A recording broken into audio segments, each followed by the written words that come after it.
Hey, let's jump into Judges 19 through 21 today. It's the final 3 chapters of the book of Judges. If you haven't already, please press pause and read all 3 chapters first and then come back to this video. This is a wild story. If you have kids around, maybe turn the volume down or have them leave the room. When the Israelites' faith in God disintegrated, their unity as a nation also disintegrated.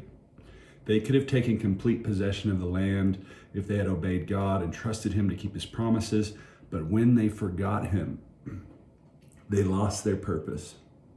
And soon, as chapter 21, verse 25 records with this very telling statement, everyone did as they saw fit. That's what it says there.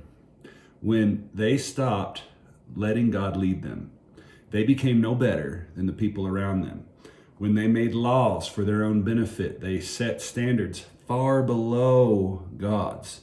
When you leave God out of your life, you may be shocked at what you are capable of doing, which is exactly what we see in chapter 19.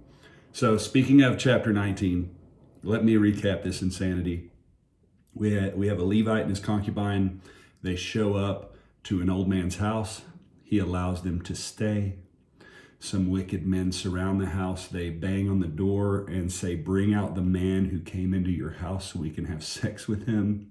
Instead, the old man sends out his virgin daughter, and the Levite sends out his concubine. The next morning, the concubine lays unresponsive on the doorstep. The man decides for some reason the best way to spread the news of what happened was to cut the concubine up limb by limb into 12 parts and send them all over Israel.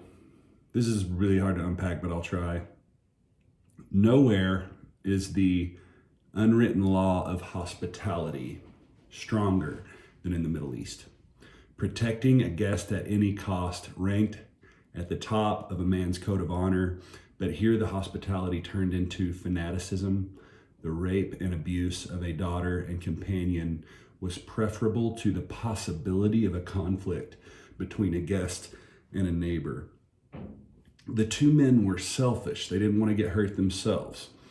They lacked courage. They didn't want to face conflict even when their lives were at stake, and they disobeyed God's law.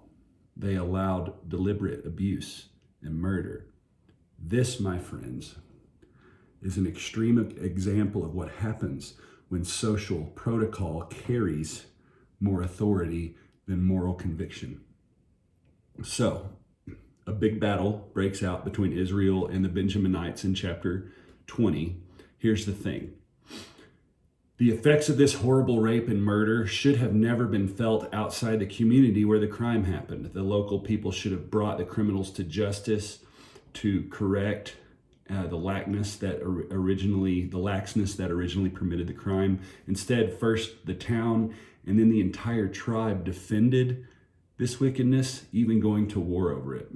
We see here, to prevent unresolved problems from turning into major conflicts, firm action must be taken quickly, wisely, and forcefully before the situation gets out of hand. So as we wrap up the book of Judges, we see the people of Israel experience troubles, primarily in my view, because of this theme. Everyone became their own authority and acted on their own opinion of right and wrong. And this produced horrendous results. Our world is very similar.